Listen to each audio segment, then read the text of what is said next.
أعوذ بالله من الشيطان الرجيم. بسم الله الرحمن الرحيم.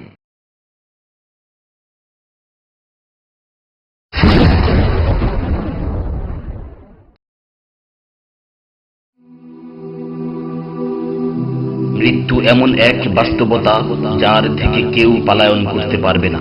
প্রত্যেকটি প্রাণীকেই মৃত্যুর স্বাদ আস্বাদন করতে হবে। আল্লাহ তাআলা পবিত্র কালামে মাজিদে ইরশাদ করেন, কুল্লু নাফসিন যায়িকাতুল মাউত, প্রতিটি প্রাণী ওই মৃত্যুর স্বাদ আস্বাদন করবে। কুল ইন্নাল মাউতাল্লাযী তাফিররুনা মিনহু ফাইন্নাহু মুলাকীকুম, হে নবী আপনি বলে দিন, মৃত্যু যার থেকে তোমরা পলায়ন করছো সে অবশ্যই তোমাদের সাথে সাক্ষাৎ করবে।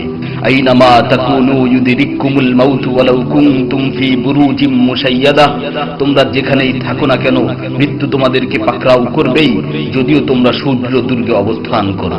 লিকুল্লি উম্মাতিন আজাল, ইযা জাআ আজালুহুম ফালা ইস্তাখিরুনা সাআতান ওয়ালা ইস্তাকদিমুন, প্রত্যেকটি জাতিরই মৃত্যুর জন্য একটি নির্ধারিত সময় রয়েছে। যখন সেই নির্ধারিত সময় চলে আসে তখন তার থেকে এক মুহূর্ত আগ পিছ করা হয় না। এই ক্ষণস্থায়ী পৃথিবী যাকে নিয়ে তোমরা স্বপ্ন দেখছো, এই স্বপ্নের পৃথিবীও একদিন ধ্বংস হয়ে যাবে। কিয়ামতের সময় যখন নিকটবর্তী হবে তখন আল্লাহ সুবহানাহু ওয়া তাআলা নিজের দায়িত্বপ্রাপ্ত ফেরেশতাকে সিংহায় ফুৎকার দেওয়ার আদেশ দিবেন।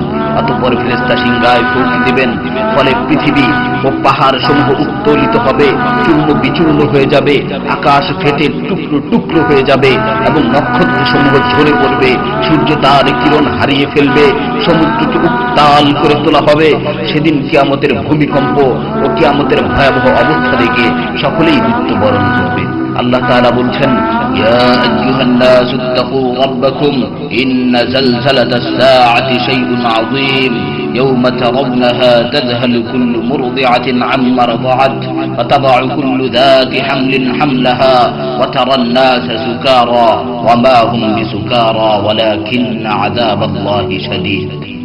হে মানুষ, তোমরা তোমাদের প্রতিপালককে ভয় করো, নিশ্চয়ই কিয়ামতের প্রকম্পন এক ভয়ঙ্কর ব্যাপার। সেদিন তোমরা দেখবে প্রত্যেক স্তন্যদানকারিণী আপন দুগ্ধপোষ্য শিশুকে ভুলে যাবে এবং প্রত্যেক গর্ভধারিণী তার গর্ভপাত করে ফেলবে। তুমি দেখবে মানুষকে পাগলের মতো, আসলে ওরা পাগল নয়, তবে আল্লাহর আযাবই হবে কঠিন।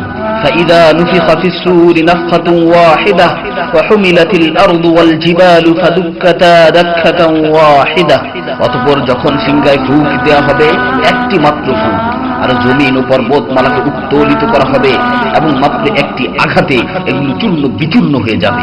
ইযা সামাউ ফাতারাত ওয়া ইযাল কাওয়াকিবু ইনতাসারাত ওয়া ইযাল বিহারু ফুজ্জিরাত ওয়া ইযাল কুবুরু বু'সিরাত আলিমাত নাফসুম মা কদ্দামাত ওয়া আখখারাত, যখন আসমান বিদীর্ণ হবে, আসমান ফেটে টুকরো টুকরো হয়ে যাবে, আর যখন নক্ষত্রগুলো ঝরে পড়বে, আর যখন সমুদ্রগুলোকে উত্তাল করে তোলা হবে, আর যখন কবরগুলোকে উন্মোচিত করা হবে, তখন প্রত্যেকেই জানতে পারবে সে আগে কি পাঠিয়েছে এবং পরে কি পাঠিয়েছে। সেদিন কিয়ামতের ভয়াবহতায় আল্লাহ সুবহানাহু ওয়া তাআলা ব্যতীত প্রতিটি প্রাণী প্রাণ হারাবে। পবিত্র কালামে মাজিদে ইরশাদ হয়েছে, কুল্লু শাইইন হালিকুন ইল্লা ওয়াজহা, সেদিন আল্লাহর মহান সত্তা ব্যতীত প্রত্যেকটি জিনিসই ধ্বংস হয়ে যাবে।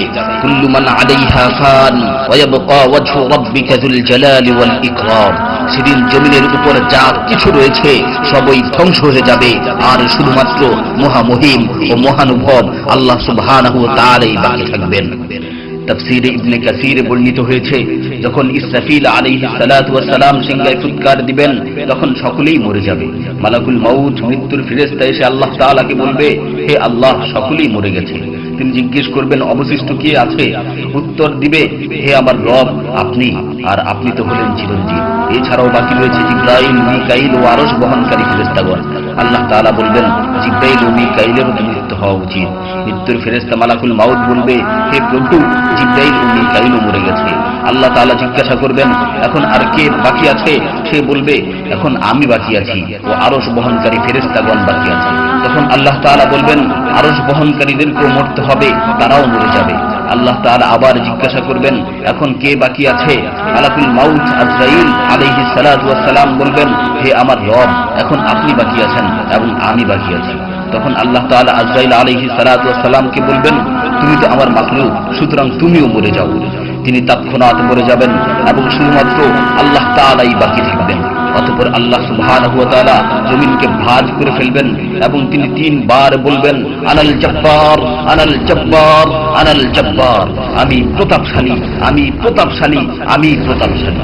অতঃপর তিনি 3 বার জিজ্ঞাসা করবেন, লিমানিল মুলকুল ইয়াউম, লিমানিল মুলকুল ইয়াউম, লিমানিল মুলকুল ইয়াউম, আজকের রাজত্ব কার, আজকের সার্বভৌমত্ব কার, আজকের আধিপত্য কার? জবাব দেওয়ার মতো কেউই থাকবে না। তিনি আবার উত্তর দিবেন, লিল্লাহিল ওয়াহিদিল কাহ্হার, আজকের রাজত্ব, আজকের সার্বভৌমত্ব, আজকের আধিপত্য পরাক্রমশালী একমাত্র আল্লাহ। ইবনে ওমর রাদিয়াল্লাহু তাআলা আনহু হতে বর্ণিত অপর এক হাদিসে ইরশাদ হয়েছে, কিয়ামতের দিন আল্লাহ সুবহানাহু ওয়া তাআলা আসমান জমিনকে ভাঁজ করে নিজ হাতে গুটিয়ে নেবেন। অতঃপর বলবেন, আনাল মালিক, আনাল জব্বার, আনাল মুতাকাব্বির, আমি বাদশা, আমি প্রতাপশালী, আমি অহংকারী।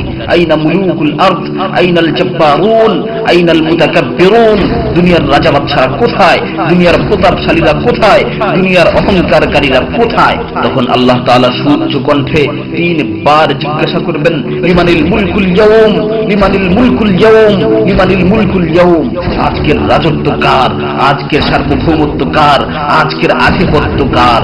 অতঃপর তিনি 3 বার উত্তর দিবেন, লিল্লাহিল ওয়াহিদিল কাহ্হার, আজকের সার্বভৌমত্ব, আজকের রাজত্ব, আজকের আধিপত্য প্রতাপশালী একমাত্র আল্লাহ সুবহানাহু ওয়া তাআলা।